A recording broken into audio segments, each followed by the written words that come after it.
राधे राधे। आप सबका स्वागत है मेरे चैनल में। आज हम भैया दूज की कहानी सुनेंगे। बोलो विष्णु लक्ष्मी की जय। कार्तिक उतरते की दूज को भैया दूज होती है।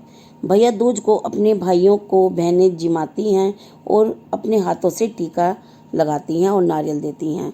भाई अपनी बहनों को रुपए देते हैं। यदि बहन भाई को अपने हाथ से जिमाए तो भाइयों की उम्र बढ़ती है और जीवन के कष्ट दूर होते हैं। अब हम भैया दूज की कथा शुरू करते हैं। एक जाट था, एक भाट था। जाट की बहन थी, भाट की बहन ना थी। भैया दूज का दिन आया। जाट ने कहा, आज भैया दूज है, मैं अपनी बहन के यहाँ जा रहा हूँ। भाट ने बोला, मेरे तो कोई बहन नहीं है, मैं भी चलता हूँ। मैं किसी को मुंह बोली बहन बना लूँगा। वे दोनों चल दिए। आगे चलकर जाट अपनी बहन के यहाँ रुक गया। भाट ने देखा कुएं पर दो पनहारी पानी भरकर आ रही हैं। आपस में बातें कर रही थी। आज भैया दूज है, आज हमारा भाई आवेगा, जल्दी जल्दी चलो। दूसरी बोली, मेरा तो कोई भाई नहीं है, मैं किसको टीका करूंगी। भाट यहाँ पर ये सब बातें सुन रहा था। पनिहारी पानी लेकर अपने घर चल दी। पीछे पीछे भाट भी चल दिया। वह घर आई, मटका रखकर चरखा काटने बैठ गई। जाकर भाट ने कहा, जीजी राम राम। वह खड़ी हो गई तो चरखे का तार टूट गया। वो तार जुड़ा नहीं तो भाई से कहने लगी, यह भगवान से प्रार्थना करने लगी कि तार जुड़ जाए तो मैं भाई से मिलूं। तार जुड़ गया। वह भाई से मिल ली। पड़ोसन को पूछने लगी, आज मेरा भाई आया है तो चावल कैसे बनाऊं। पड़ोसन ने कहा, तेल में चूल्हा लीप और तेल में चावल चढ़ा दे, ना तो चूल्हा सूखे और ना चावल गले। भाई भूखा बैठा रहा। भाट ने मन में सोचा कि मुंह बोली बहन है, सगी बहन होती तो अभी तक खाना खिला देती। इतने में ससुर बाहर से आ गया। ससुर कहने लगा, कोई अक्लमंद बहू होती तो गोबर मिट्टी से चूल्हा लीपती और पानी में चावल चढ़ाती और ऊपर से घी बूरा कितना ही डालकर खिलाती। अब उसने वैसा ही किया, मिट्टी से तो चूल्हा लीपा और पानी में चावल चढ़ाए। अब चौका भी सूख गया और चावल भी पक गए। अब उसने ऊपर चावलों में खूब घी बूरा डाल के अपने भाई को जिमा दिया।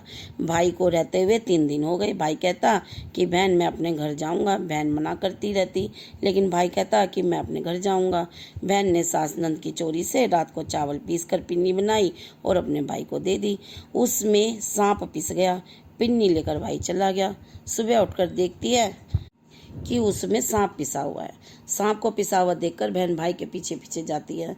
वह भागी भागी दौड़ी दौड़ी भाई के पीछे चलती रही। नदी के किनारे पर जाकर देखती कि उसका भाई तो मरा पड़ा है। बहन तो वहीं बैठ गई। 12 साल तक बहन भाई का सिर अपने घुटने पर लिए बैठी रही।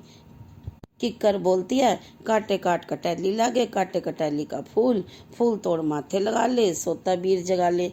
बहन कहती, एक बार और बोल। फिर वह बोलते है, काटे काट कटैली लागे, काटे कटैली का फूल, फूल तोड़ माथे लगा ले, सोता बीर जगा ले। बहन फिर कहती है, एक बार ही बोल। ऐसे किक्कर तीसरी बार भी बोल देती है। तब बहन फूल तोड़कर भाई के माथे से लगाती है और भाई खड़ा हो जाता है और कहता है, बहन मैं तो बहुत सोया। बहन कहती है, भाई तुझे तो 12 साल हो गए सोए हुए। भाई बहन से कहता है कि अब तुम अपने घर जाओ। भाई मैं कैसे घर जाऊं, मुझे तो 12 साल हो गए। सेज भरतार छोड़ा, पूत पालना छोड़ा, दूध ओंगता छोड़ा, घर से भाग कर तेरे पीछे चली आई। अब तो भाई मैं तेरे साथ ही चलूंगी। वहाँ से दोनों बहन भाई चल दिए। रास्ते में बहन को प्यास लगी। वह भाई से कहती, मुझे तो प्यास लग रही है। भाई बोला, यहाँ पर कहीं पानी नहीं है, आगे चलते हैं। तो बहन बड़ा ही किवाड़ बना रहा था। भाई कहता, बहन वहीं से पानी पी आओ। जब वह पानी पीने जाती है तो बहन पूछती है कि यह किवाड़ किसके लिए है, गढ़ रही हो। बड़ई बोला, यह तुम अपना काम करो। नहीं, मैं तो पूछ कर ही जाऊंगी।